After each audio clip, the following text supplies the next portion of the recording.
Hi folks, the Filipino P here, and today I'm going to cover a topic that confuses a lot of people. Filipinas have the reputation of being ultra-conservative, but at the same time, most of us have a baby in our arms before there's a ring on our finger. Are we really the innocent churchgoers we profess to be? Or do most of us go from zero to bedroom in 60 seconds?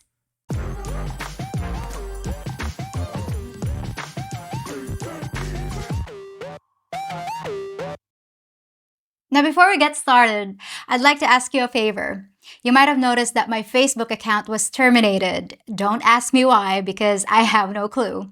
But it resulted in my losing all the followers I'd been picking up through the years, and now I have to start all over again. So if you're a Facebook user, could you please follow me on my new page called The Filipino P? That's pretty easy to remember, right? And I'll leave a link in the description box. I really appreciate it, and it actually helps me grow my channel. So, back to the subject at hand. Is the average Filipino really that conservative when it comes to nocturnal activities? Or do we tend to rush things in the physical department? Or can both things be true? Now, of course, it's impossible to predict the behavior of individual women. Not everyone's the same. And yes, there are definitely Filipinas who won't let you within a kilometer of their honeypot until you've gotten a blessing from her parents and taken a stroll down the aisle. In which case, I hope the honey's really sweet because there's no easy way to return it. But to get a good idea of the general picture, let's look at the numbers. The average Filipino reports losing her virginity at around the age of 20, whereas the average Western woman admits to engaging in serious hanky-panky at around 17. So on the surface, it seems like Filipinas shouldn't be bursting into flames whenever we enter a church, but there's something the numbers might be missing.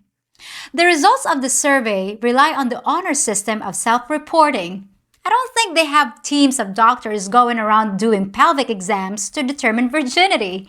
So we just have to take the woman's word for it. And if you know much about Filipinas, you already know that's a bad idea. The thing is, there's not as much shame in the West regarding sex, so the women are more likely to be telling the truth about their histories. Filipinas, though, are all about our reputations and saving face, so we're prone to forget about an early experience. Surveys like these can be useful, don't get me wrong, but the results might be a little bit off when people can just rewrite their own past. Kind of like when we go to confession and get washed clean of our transgressions. How convenient, right? But whatever you make of the official numbers, it still doesn't sound like Filipinos are any more liberated than our Western counterparts. On a side note, if you Google how to tell if a woman's a virgin, like I did when I was researching this, you'll get an AI lecture about how you shouldn't even be asking questions like that and how virginity is just a social construct.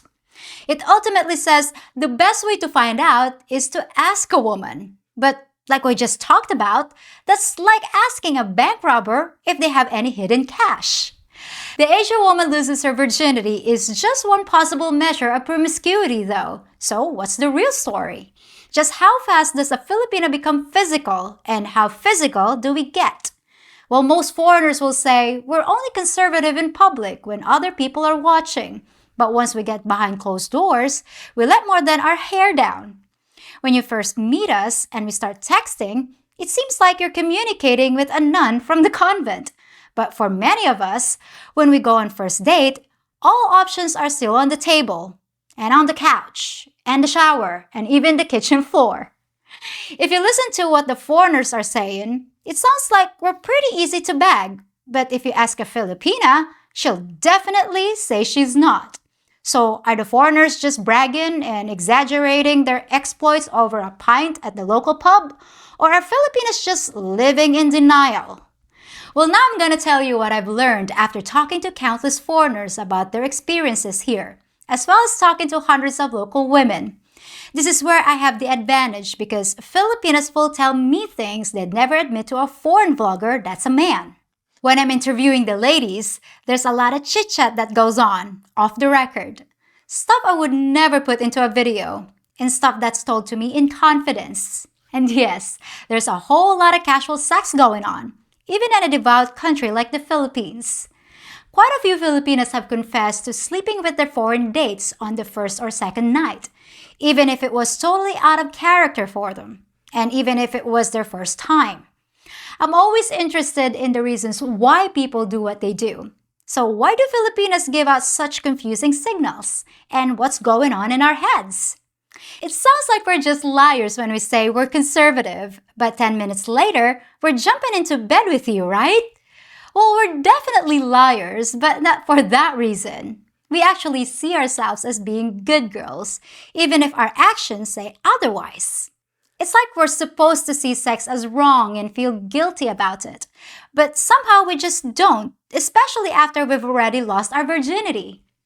Deep down inside, your average Filipina doesn't really get why premarital or even casual sex is inherently bad, as long as you're an adult that understands the possible consequences of the deed. We're told by our parents and by society not to do it, but then we're always forgiven for it. And even when we accidentally end up with a child, we're told how lucky we are to have such a blessing from God. Talk about mixed messages. So how did it get this way? And is it only the foreigners that are lucky enough to see our wild side? Well, this might be hard to believe, especially when there's a statue of Mother Mary in every corner. But Filipinos used to be a very lusty people, even in public. Unmarried women were encouraged by their families and by society to engage in sexual encounters and to experiment with all things erotic. There was no shame in having sex, and it was one of the most sex-positive countries on the planet. Can you just imagine telling your mom you're going down to the local store and she says, "Now don't forget to have some sex today. The little butcher's boy is such a cutie. And I see the way the man at the grocery keeps staring at you every time you bend over to grab his pickle from the jar. Just pick a partner and have some fun. Or why not both at the same time?" "Oh, Mom, I just want to go grab a hot dog and a lollipop and enjoy some alone time." "Well, you know what they say, dear. A roll in the hay keeps the doctor away. And I want my little girl to be happy and healthy." "Okay, Mom. I guess I'll be back a little later then." And that was our attitude for centuries until the Spanish.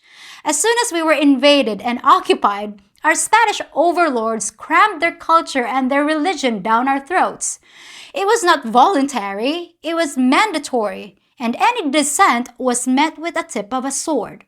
Overnight, we had to completely abandon everything we knew, everything we believed, in order just to survive. It's amazing how much a few centuries of occupation can change a country. But suddenly we find ourselves split, believing in Catholicism, but also believing in the old spirits of animism. Filipinos are both culturally conservative and sexually hedonistic, which doesn't make a lot of sense. But hey, we're not the most logical people. As it officially stands, the only sexual behavior that's morally and legally acceptable in the Philippines is heterosexual intercourse between a man and wife in a monogamous relationship. Everything else is either shameful, illegal, or both.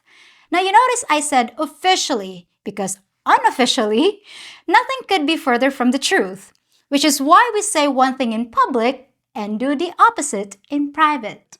So right about now, a lot of you guys are nodding your heads thinking, this is starting to make a lot more sense now, but there's still one piece of the puzzle that doesn't fit. If there's so much sex going on, why are Filipinos so bad at it? Now, I'm not here to bash Filipino men. They're products of their culture just like we all are.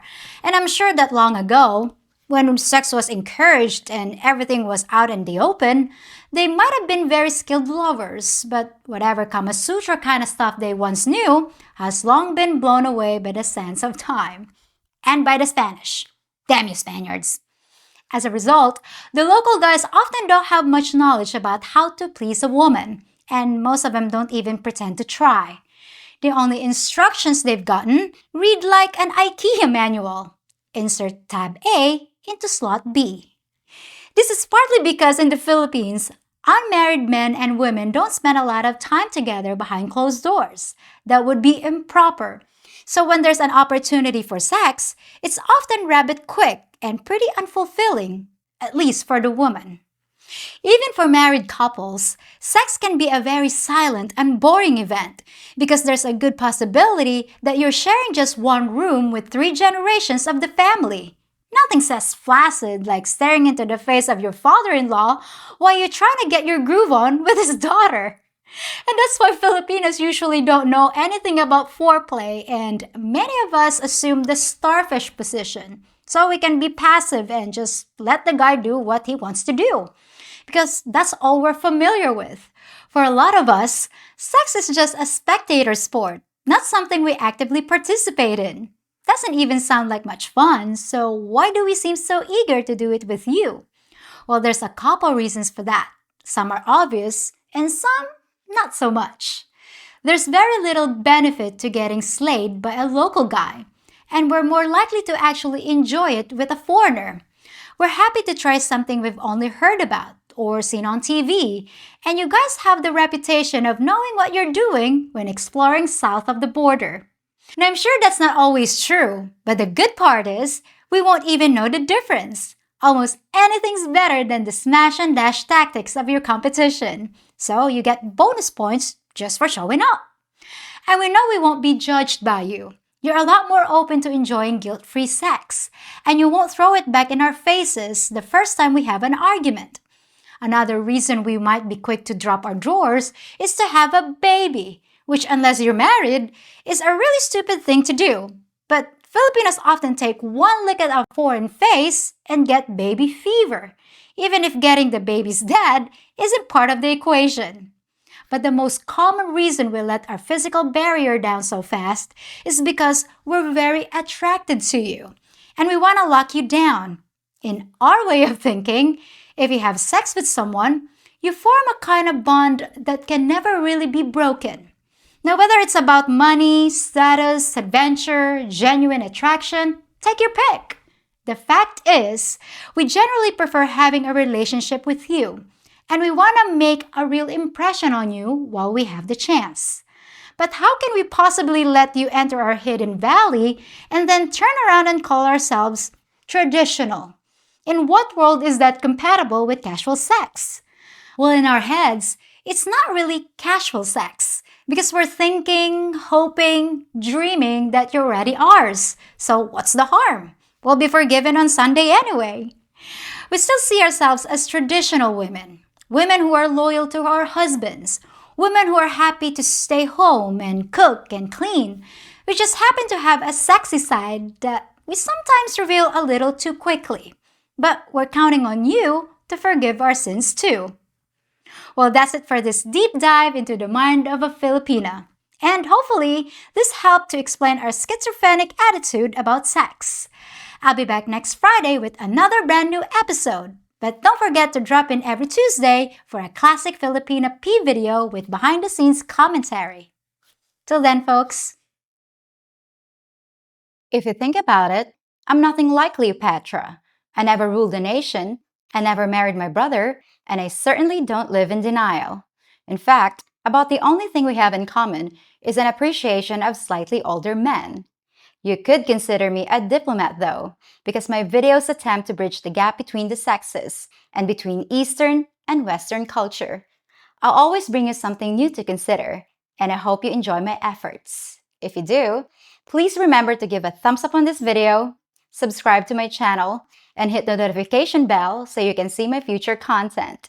And if you really want to make the Queen happy, check out my Patreon page for extra content and exclusive features.